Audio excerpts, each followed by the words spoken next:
Hey guys, it's Ben here. I know my face in the bottom corner is a little bit smaller than usual, but today we're going to be doing something a little bit different. We're going to be evaluating the current list of cards for Guilds of Ravnica. As of right now, there are 40 cards, and we're going to be getting a lot very quickly.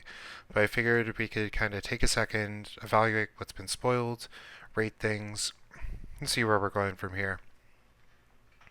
So straight off the bat, we're using the 5.0 rating system. If you're not familiar, 1.5 is usually mediocre to bad filler cards. 2.0 is like your acceptable, decent cards, a little under average, but it's still fine. 3.0, 2.5 is your average cards. 3.0 is going to be your cards that are like bad removal, situational in some way, or good utility creatures. A good example would be Militia Bugler from M19. Uh, just a efficient creature that draws card like is really good, but it's not going to win you the game necessarily. It's just going to be something that can get you a decent, like a little bit of a lead here. 3.5 is your good removal, one for ones, all that sort of jazz. Your very good creatures, not bombs per se, but just really solid. Uh, 4.0 is when you start getting to the bombs, when you start getting to 2 for 1s, when you start getting to cards that are really going to help you win the game. 4.5s are just a hair below winning you the game because you cast it. And 5.0, I only give to one card in the set. That's the thing I do. 5.0 will go to the best limited card for the set, which it's too early to call, but I'll call for this point and we'll come back and see if that's changed. Anyway, let's get it right into it with Legion War Boss. Now, 3 mana 3 or 3 mana 2/2 is not good, even with Mentor, but it has the Rabble Master effect, and this is one that you really can't underestimate. Um, and it's a little different from Rabble Master too, because once the token's attacked once, it's no longer required to attack, which is a pretty big deal. For being forced to attack with all your tokens every turn was actually a bit of a downside on Rabble Master. Legion Warboss basically will come down. If your opponent hasn't played anything, it'll be 3/3 worth of stats. If they have played something, it'll be a 2/2 that constantly kind of annoys your opponent. And if you're ever able to attack with Legion Warboss, you turn that 1/1 token into a 2/2 token or potentially mentor something else, um, which is really good. So Legion Warboss synergizes incredibly well if it can be mentored pretty early on into a 3/3, because typically 3/3s that come down and start attacking on turn 4 can get an attack or two in pretty reasonably. Or if you have combat tricks of some other sort. I'm looking for a combat trick that gives first strike. Usually you'll expect one out of Boros and Ravnica in the past. Um, so yeah, either way, it's a solid limited card. I wouldn't put it at bomb level for sure, but it can win games situationally, and it's always pretty good. So I'm giving it a 3.0. I think that might be a low ball. It could be a 3.5, but I'm hedging towards 3.0. When this card is not good, it's not good. Like it's really not good. But when it is good, it can sometimes win you the game. It's pretty high variance, and that's the only reason I'm giving it a 3. Next, we're going to touch on Rally's Viceroy. Again, the entire set isn't out, but I wouldn't surprise if this was my 5 for the set. In fact, it's going to be my 5 at the moment. You have a 5 mana, 5 loyalty walker. It gets to you the best of the top 2 cards. So it's significantly better than draw 1 on his +1, which is already ridiculous. Like, this would already be a 4.5 just with the +1, and if it did nothing else. The -3 can be a little difficult to get going, but the point is it does protect itself. And the -8, as usual, is something that is a little ridiculously good.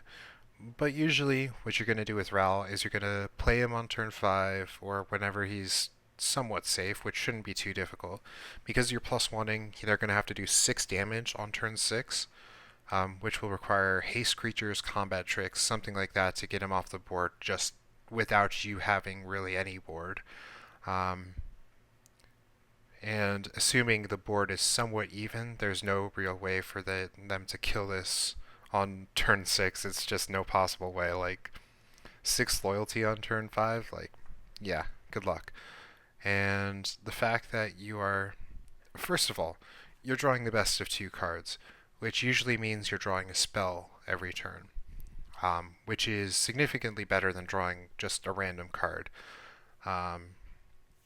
Next, you're putting the other card in your graveyard, which means that if you like see 2 spells and one of them has Jumpstart, or you have some graveyard interactions or something like that, because Ral is certainly splashable in Demur decks potentially.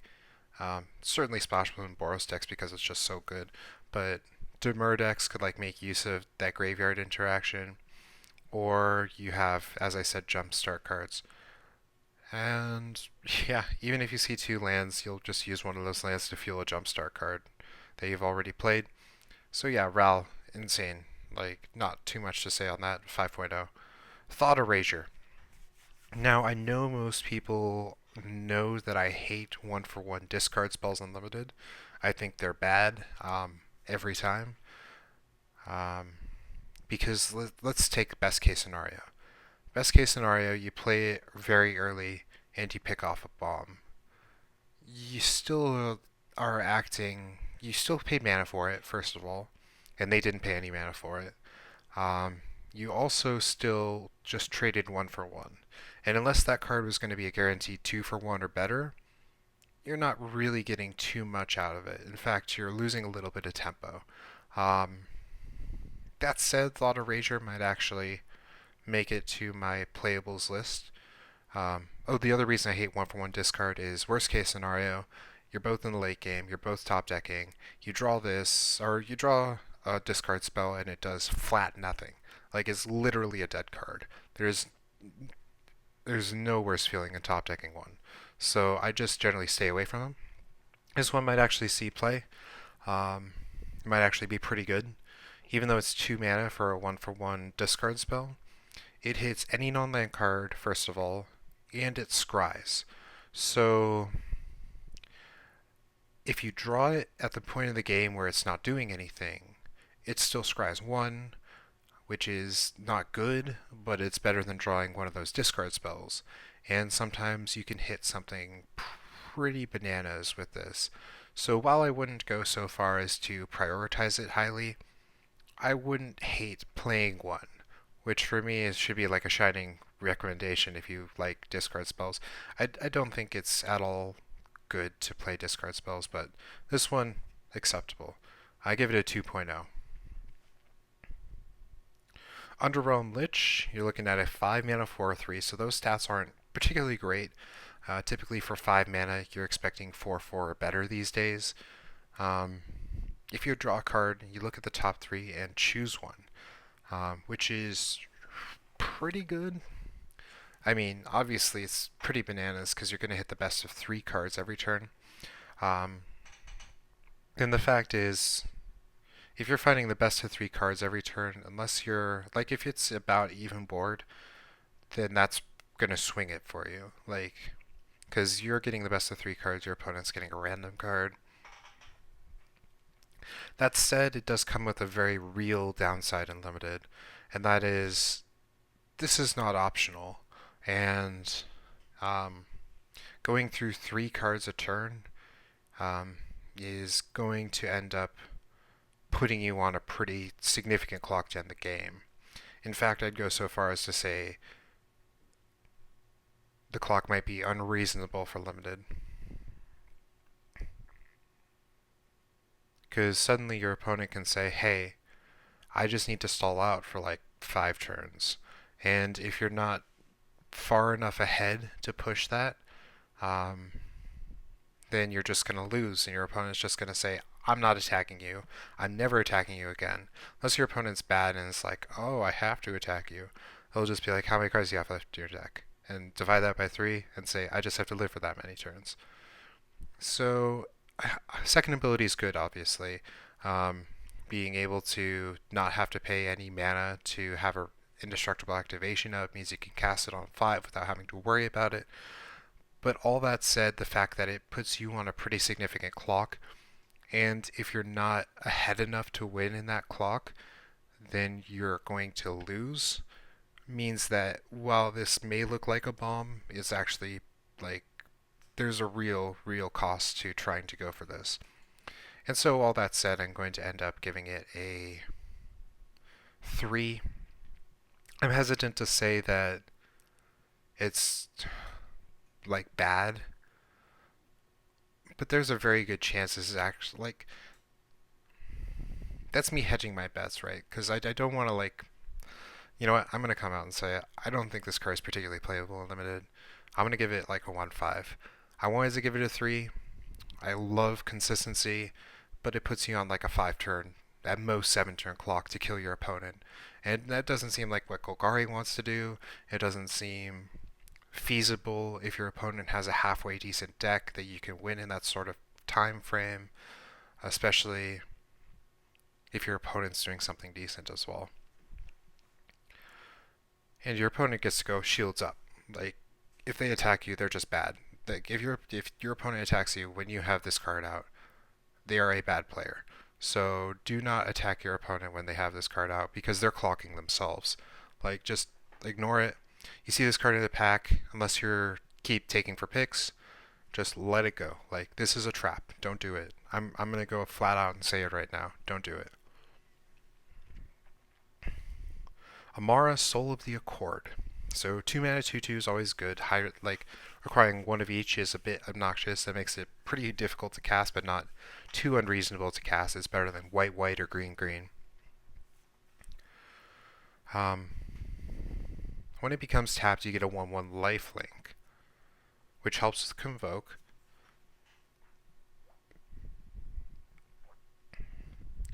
I mean, it's decent, but it's nothing like super special. This is exactly what I mean when I say utility creatures, like creatures that are better than what you expect, but aren't so good that they're going to win you the game a lot of the time. And Amara, if the format is like slow enough where like maybe the Demur and the Izzet decks aren't casting creatures until like turn 4, then like Amara could have some pretty good matchups where it can actually like win you some games. But all that said, it requires being able to attack into your opponent. Oh, no, just becomes tapped. Oh, wow, that's very different. Because you can use Convoke and get a token. Okay. So it's not as bad in the late game as I expected. That was my big criticism, was that 2 mana 2/2 is hard to tap in the late game. But if you have Convoke, then maybe it's still good. And if you get 3/3 stats out of this, that's a really solid deal. Alright, alright. Still, I don't think it's going to be much higher than a 3/0. I love to give it somewhere in the middle ground of 3/0 and 3/5. I love saying this like 3.25 range, where there's some variance where it is like a 3/5 and it is a 3/0 sometimes. But balance of probability says that it's going to be a 3/0 most of the time. Anyway, Boros Challenger, 2 mana 2/3 is already like, let's stop there. That's good. Anyway. And it has Mentor. That's so good. Holy crap. And you can like bump it up so it can mentor bigger things in the late game, and it has like a root wallet-esque effect, so it's really hard to block. 3/4s are difficult to block up until about like turn 5, so if you have 4 mana up, this can easily get through. I'd expect this to always get 4 damage to your opponent, sometimes get 6, if you play it early. And even if you have it late, like it's a mana sink, it has Mentor, so it's always going to do something significant. And 2/3 body is never really too bad, especially since it becomes like a 3/4 or 4/5. Really, really exceptional card. Much better than Amara, actually, even though it is lower rarity. Solid 3/5. Really outstanding creature. There are some stars for this card that are not fair. Like if you could have some 1-drops, which we'll see later, there's a couple. I think there's at least one right now, and we've only seen 40 cards that I'm happy to play. Boros Challenger would just like come down on 2, and you can like win the game flat out if you do that on turn 2. And even if you draw it late, it's really good. So, really, really good creature. Uh, I'm not going to try to pronounce that. So we've seen this before. The last time we saw this, it had flashback for like 7 mana. And I like this version better. Even though you have to discard to flash this back, the difference between having to pay 3 and 7 mana means that this is available to you for so many more points in the game that is so much better than if it had flashback for 7. I think it was like, I can't remember the name. I can see the image. It's like these weird giant homunculus, like Chameleon Colossus-esque figures. But it had the same cost and it had flashback. Anyway, I like this card better. I think this card is situationally very, very good and just always pretty good. Having one creature on the field is not a required, like a tall order. So, solid card, not a bomb. But definitely worth a 3-0, 3-5. Again, I'd like to border it between 3-0 and 3-5, but I will say 3-0, honestly. I'm bordering it between. I'm saying 3.25. Like, yeah, I'm cheating. Whatever. Anyway, Sinister Sabotage probably going to be incredibly overrated in Limited. Don't get me wrong, it is good. It is very playable and actually significantly good. But people tend to overrate counterspells in Limited because in Limited, the games are way more about creatures than constructed games are. And in Limited, cards are way more replaceable between, like, one creature may be better than another creature, but it's not by enough that, like, you really care so much about a certain creature being countered, right? If a certain creature gets countered, you play another creature, it's kind of similar. That said, it is very good. It counters a spell, it scries one, basically, with upside for graveyard base. So it's going to be great. It's going to be especially great in the Izzet decks, actually. I think it'll be a little better than the Demur decks. But regardless, solid card. Don't overrate it. It's not a 3-5. It's definitely a 3. But certain people are going to say it's a 3-5, so I doubt I'm ever going to get to draft it because they're going to have a hard-on for 3-mana counters in Limited. And this, I'm going to have a little bit of a tangent here. I know I've had a couple tangents so far. So I have 2 problems with counterspells in Limited. One, if you're behind on board, drawing a counterspell does basically nothing because it's not solving the situations you have on board. So you need to be somewhat even for a counterspell to actually be doing something great. And if you're ahead, it's doing amazing things. 2, as I said, a lot of cards are replaceable between each other. It's very rare that you're going to actually be countering something that's so meaningful that it's going to swing the game in a way that will cause you to win. Unless you're ahead. If you're ahead, it will. But if you're behind, not really. And if you're even, sometimes, but not always. 3, Limited is about, more than anything, using your mana. The person who uses the most mana generally will win the game. This is something that Ben Stark has realized. It's something that I've been trying to play more. Bump my rating. I'm hovering around 1860 right now. Was hovering around like 1830 before. And really I've just been using my mana more. Like I would make more mana efficient plays rather than more board based plays. And I found that that has actually had me winning more games. If you're spending early turns holding this up, you're not spending that mana on something else to develop on the board, and you're probably going to lose. Like, so you can't really be holding counterspells up reasonably unless they cost like 2 mana, and because it's sometimes fine not to have a 2 mana play. But it's not fine to lose 3 mana to hold this up on turn 3. And it's not really fine to lose 4 mana to hold this up on turn 4. So you're not really reasonably holding this up until like turn 6 or 7. So this is my rant on counterspells. I just think they're overrated. I think this one's very good because it's kind of like a 2 for 1, but it's closer to like a 1.5 for 1. So just don't overrate this, guys. If you do want to overrate it, good for you. Like I'm not gonna hold it against you. I just think that people love counterspells too much in limited. Anyway, not gonna do the non-translated one yet. I'll hold off. Impervious Great Worm. What a stupid fucking card.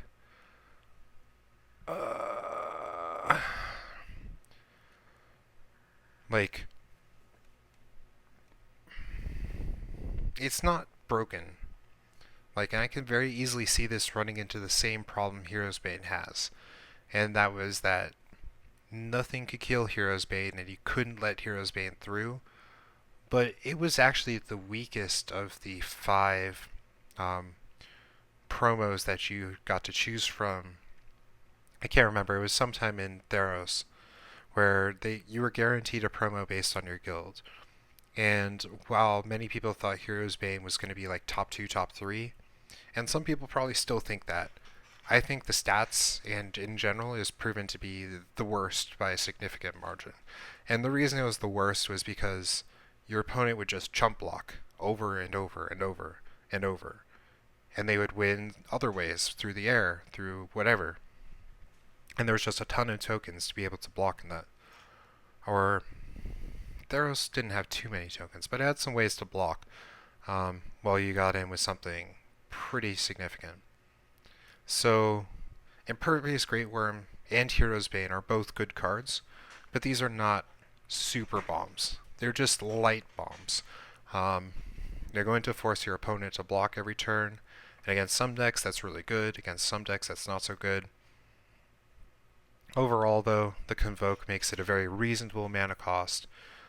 Generally, you can expect to pay, well, it's 10, so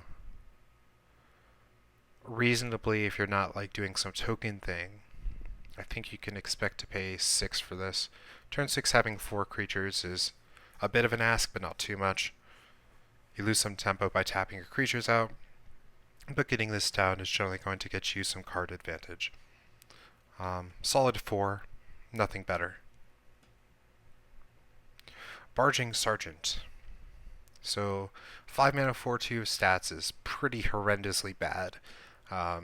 There's no real way around this, guys. Like, you cannot be paying 5 mana for 2 toughness. That is out of the question and just stupid. Even 5 mana for 3 toughness is a bit weird.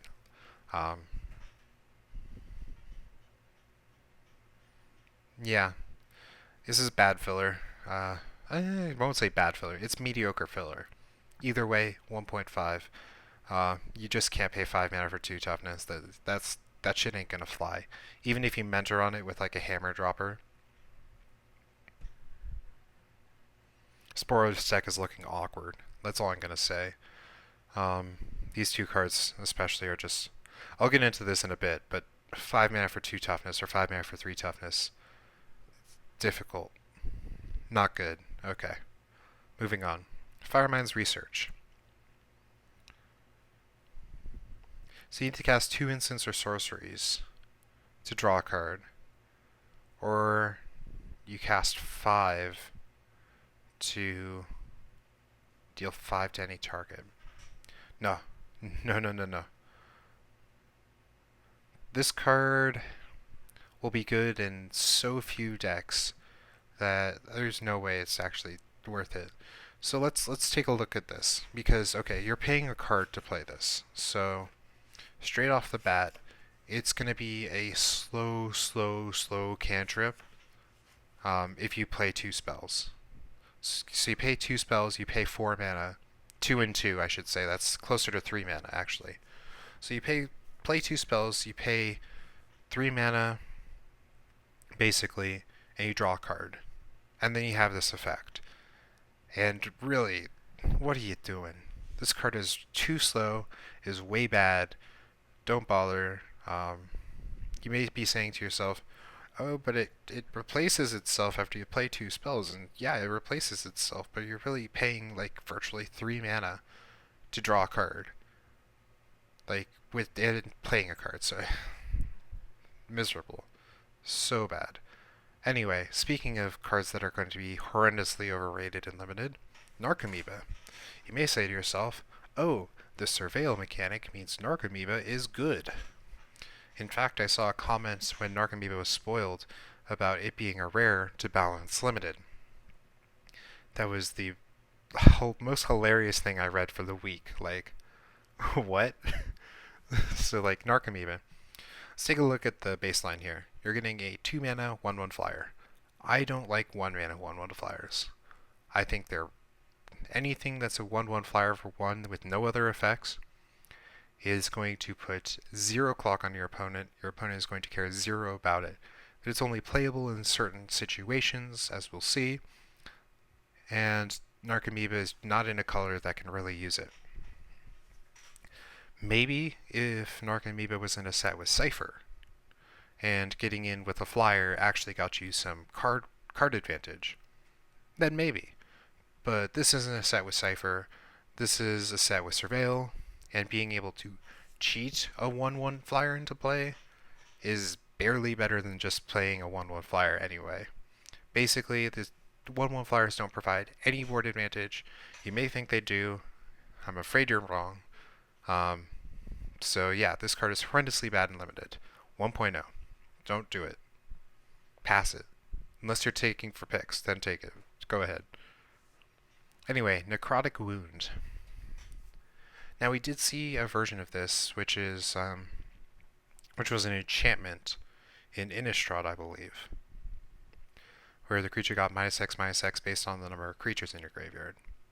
The fact that it exiles is hardly relevant, but not irrelevant. But the fact that it's an instant is a much bigger deal, because you can use this as a combat trick. You can use this in response to things. Instant speed removal is really, really difficult to play around, especially at 1 mana and at uncommon. The fact that it's uncommon might even make it better. Not for being able to get it consistently, but because you have it less consistently, your opponent will play around it less frequently. So, Necrotic Wound has a lot going for it. The fact that it's a little situational is made up for by how efficient it is. 1 mana instant speed is really, really good. So yeah, despite the fact that it's situational, it's powerful enough to justify staying at a 3/5.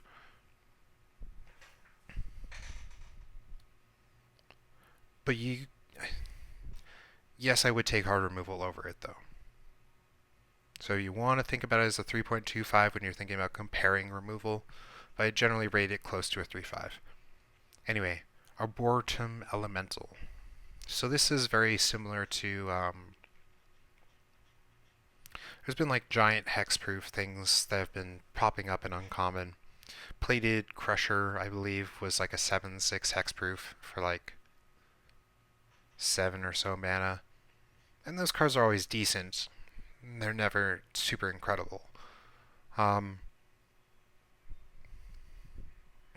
This card is better and worse, usually better though. Upfront mana cost is heftier, but if you get super late and you have like a bunch of creatures, and being able to play this for like 4 mana could be really stupid. Especially if you have like a follow-up play. You play this for 4 mana and you play something else, then you cast this, and oh my god, that seems pretty dumb. But it is very slow, and it is just a giant dorky hexproof guy.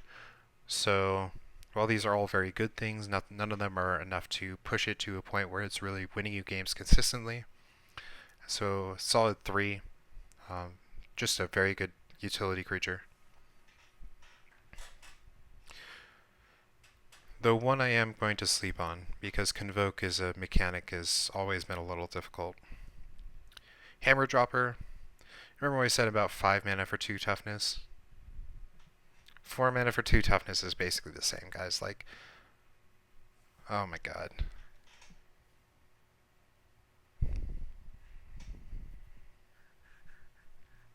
Why?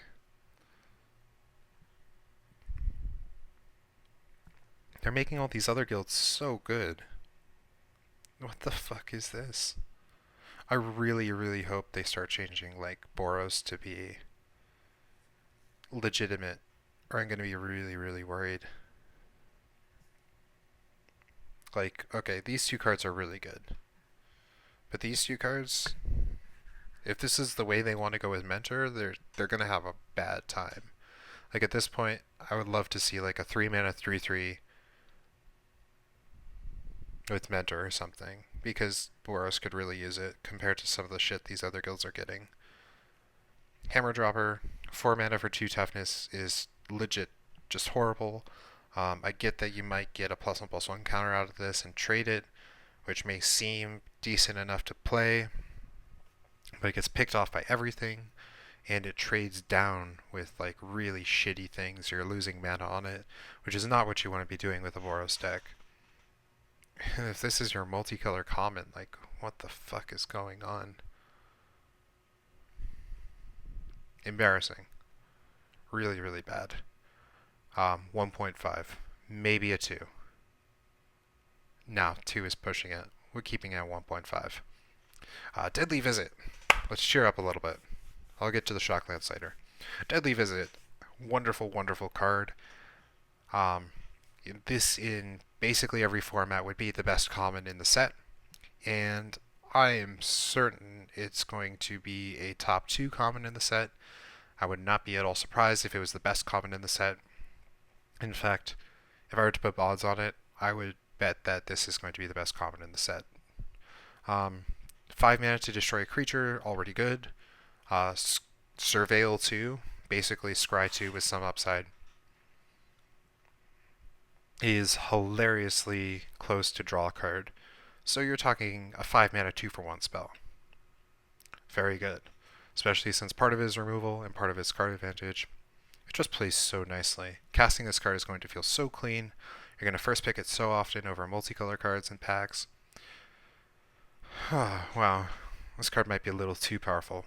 This could have said Surveil 1 and it might have been the best common in the set. This card, holy shit, am I about to give a common a 4.0? I haven't actually done that since Triplicate Spirits. Except Triplicate Spirits was better than 4.0. This one certainly is not better than 4.0. But I'm giving it a 4.0. This card is stupid. It's better than most of the uncommons in the format. I'm going to call this the rare common of the set. Not the mythic common, but the rare common. Yeah. If you see this, you're probably taking over most uncommons. If you got past a pack and a common was missing, this was probably the common they took.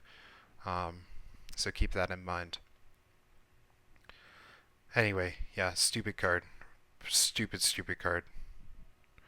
Anyway, status and statue. Not really a roll off the tongue, but really you're looking at the statue side here, which is 4 mana, destroy target artifact, creature, enchantment, instant speed. Not as good as this, obviously, but still really good. Instant speed removal for 4 mana is hard removal, and it deals with some problem permanents. All this is very good. Leads to a very solid 3/5. Yeah, not too much more to say there. Just a really good 1-for-1.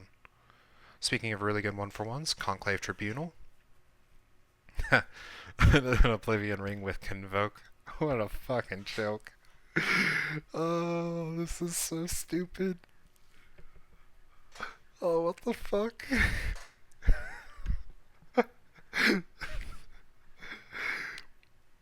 Oh, man. So you get to like turn 4 or something, and you're just like, okay, I'm gonna Oblivion Ring and play another creature. Fuck you. Wow. That's so good. Being able to pay like 2 or less mana for this is just stupid. Stupid, stupid, stupid. And the tempo you can get from this card makes Boros jealous. Holy shit. I mean, you're obviously playing in your Boros decks too, but it's looking like Convoke and Selesnya decks are just going to be better than Boros decks from some other cards I've seen and from this. I hope this is just bottom of the barrel. But usually they like teasing good shit, like Deadly Visit.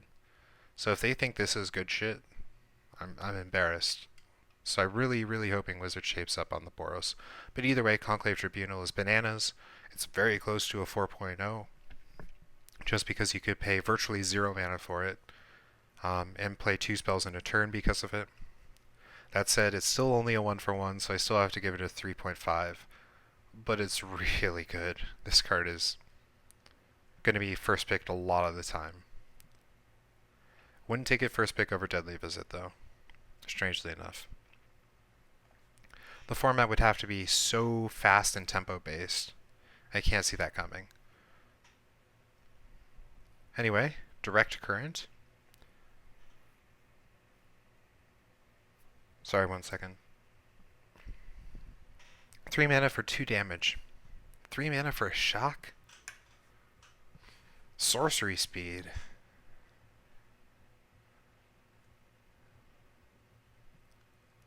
I get that people were I get Wizards was like, okay, Open Fire was the best common in the set, and people were witching and complaining. And I was telling those people that were bitching and complaining, by the way, to shut up, because Open Fire, 3 mana for 3 damage at instant speed in limited is very good. They weren't balancing for constructed. But Direct Current? Ugh.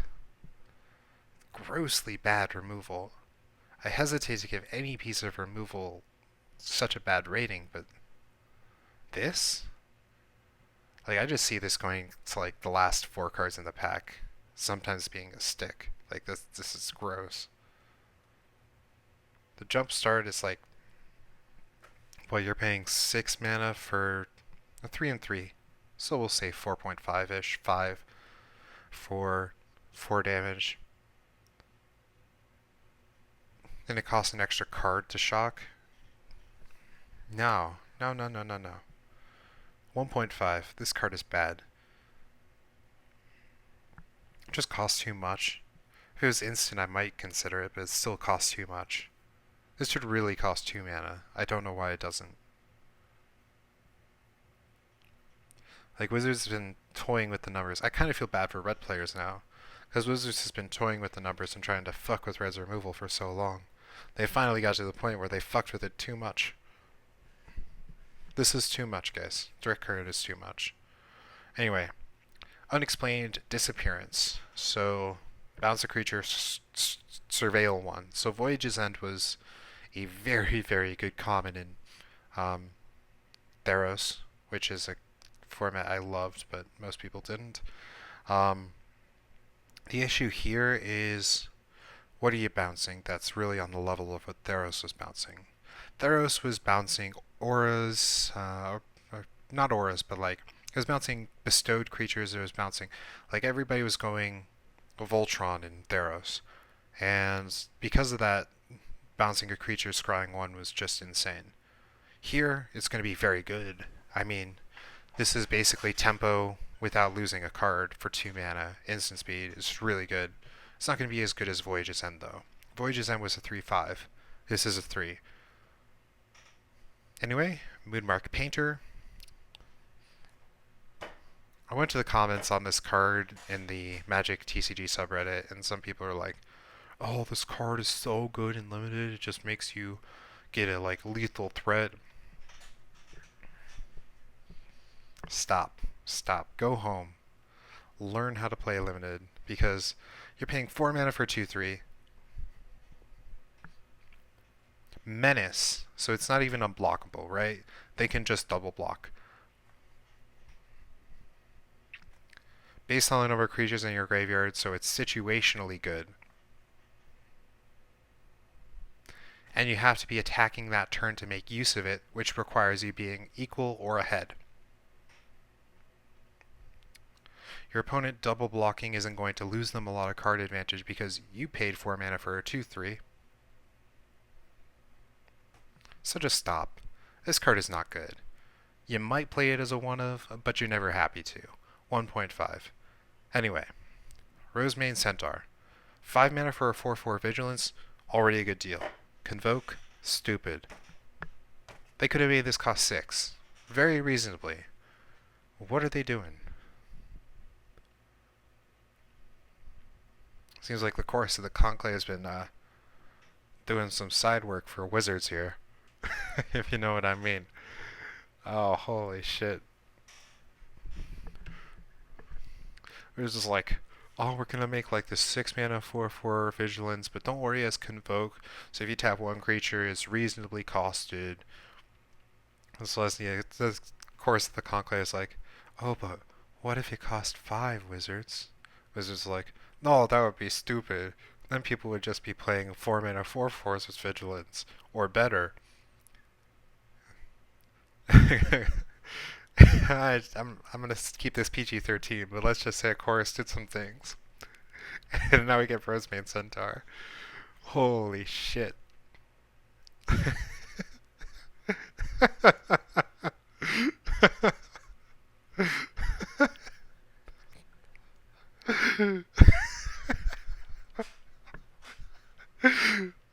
Oh, what a joke!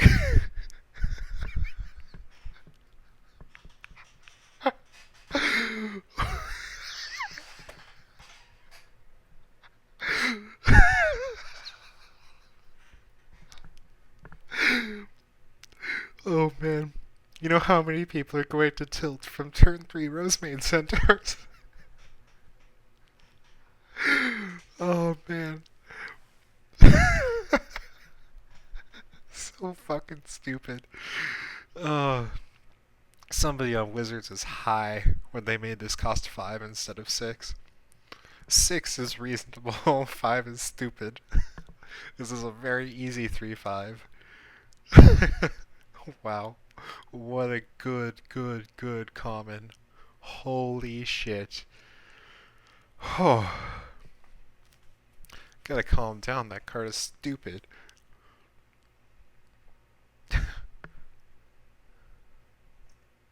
Anyway, let's calm down to a much more reasonable card. Radical Idea. So, the most obvious comparison people will try to make is Think Twice. That's a bad comparison. Don't make that comparison. So really what this is doing, I mean, you know, it's not a horrible comparison, because it does a similar thing, right? Actually, Think Twice might be the best comparison. Sorry, I didn't think about this very well. Radical Idea is similar to Think Twice. Okay, let's start again. I'm that stupid, apparently. So you play this on turn 2, it replaces itself, then much later in the game, when you have nothing to do, and you're sitting on like an extra land or an extra thing that you just don't need, you say, okay, I'm going to cash in, get my new card. And so usually this is just a decent utility, going to be heavily underrated. You don't really want more than 1 or 2.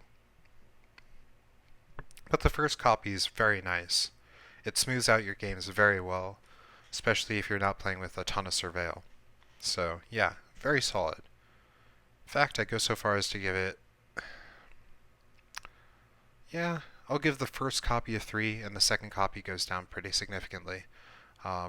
It's like a 2. So, average, pretty close to 2/5, but I want one of these in all my blue decks, so... Anyway, Murmuring Mystic. So 4 mana for a 1/5 is not good stats. Typically I'm willing to pay 3 mana for a 1/4. So you think I'd be willing to pay 4 mana for a 1/5? But if I'm playing 3 mana for a 1/4, it's so that I can start getting to turn 4 and turn 5 and start playing creatures that are actually going to start winning me the game. So let's read this ability. Whenever you play an instant or sorcery spell, you get a 1/1 flyer. Oh. Oh. Oh, hello there.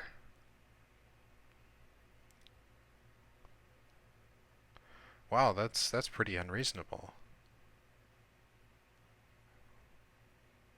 I mean, okay, this card is not broken by any means, but it's a nice card, considering we're starting off with a baseline that's pretty miserable. The fact that you start getting 1/1s with flying every time you cast a spell, very good. Does Jumpstart cast it? Oh yeah, it does. Oh yeah, it does. Oh, okay.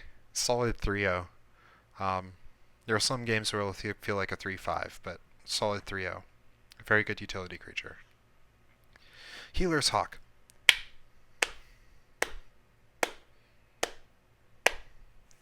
Wizards did it. They finally made me play Suntail Hawk. Oh, wow. Okay. See, Wizards, all you had to do on your 1/1 flyers is give them lifelink, give them 2 mechanics to make them work, and I will play them. I don't really want to play more than 1 or 2 of these. But the fact is, as we were talking about, there are 2 mechanics that support it. Convoke means that it's kind of like the implements from Kaladesh, where they acted as pseudo mana rocks while doing some other things. And Mentor means that you're putting a +1/+1 counter on a flyer. Making this into a 2/2 is very good. If you make this into a 3/3, it's insanely good. Insanely good. And the fact is, it's not putting on a clock, but it's used in all the white decks to do something useful. And early on, it's actually like gaining you life and dealing them 1, which I don't like saying 2-point life swing, because that's really misleading, because it really isn't. That implies that there's a real clock involved, and this is not a real clock.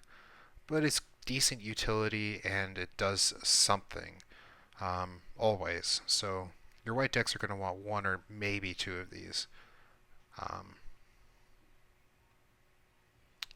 Not more than that, though. Selesnya doesn't want more than 1. Boros probably doesn't want more than 2. But the mechanics just line up so that it's actually okay. Sonic Assault. What are you doing, Wizards? What are these Jumpstart cards?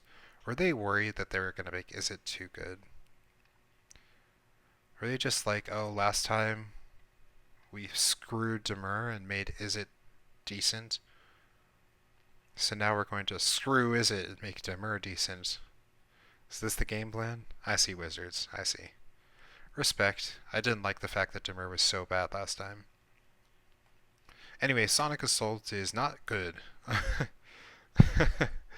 Yeah, I'd rather play Direct Current. Let's just say that. Like, this is a weird tempo card, and in some spots it may look okay, but you really have to be creative to think of that spot, right? Like, the spot that's good is your opponent has like a lifelink creature that's pretty big, or they have like 1 or 2 blockers, but only 1 that you really care about. And you're ahead and you're trying to push for damage because you're a tempo deck. So you Sonic Assault their creature. At the end of their turn, deal 2 to them, you swing in, and the next turn they untap their creature, they don't do anything too significant. You Sonic Assault their creature again, deal them another 2, and the next attack should probably win you the game. That's where it's good. Now let's take a look where it's bad. You're behind on board.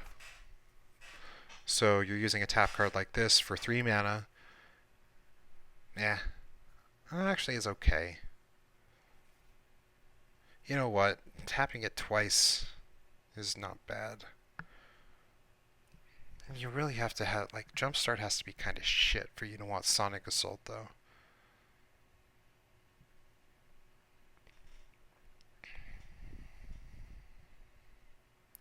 If they have, like, multiple creatures that you care about blocking, then this doesn't do too much.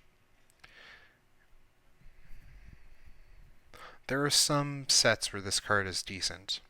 I'm not convinced this is it. I'd rather play Radical Idea, and for some reason I see this like almost never being played, because you have already to compete with Direct Current and Radical Idea. And if you ask me, would I rather be doing 2 damage to any target with Jumpstart, or tapping a creature and forcibly doing 2 damage to the opponent instead of a creature, it's not, no question, I'm taking Direct Current.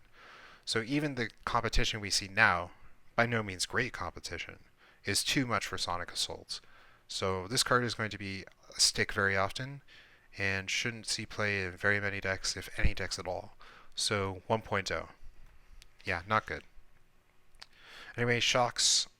As a general principle, shocks are just good for fixing. If you have too many symbols, or if you're trying to splash, they're much better. Same with guild gates, but the fact that we have guild gates probably means that like you're not going to have to take fixing very highly, and there might even be a 3-color deck somewhere out there. If I'm looking at 3-color decks, I'm looking at Grixis. Grixis plays well together. And I'm also looking at Naya. Naya looks like it could play decently.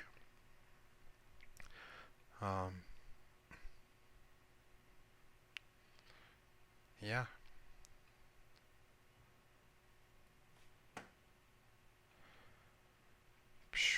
But really, why are you playing red-white right now? If the set was just like this, I would say I'm going to end up in black almost all the time. I'm going to end up in green-white fairly often. Actually, Junk is probably better than Naya. Excuse me, Abzan is probably better than Naya. Because you get access to Rosemade Centaur and Deadly Visit. And that's fucking stupid. Those are probably the 2 best commons released so far. Alright, that's the review. I hope you guys enjoyed. I hope you guys learned something. Maybe share it along with my laughs at my story of Rosemade Centaur.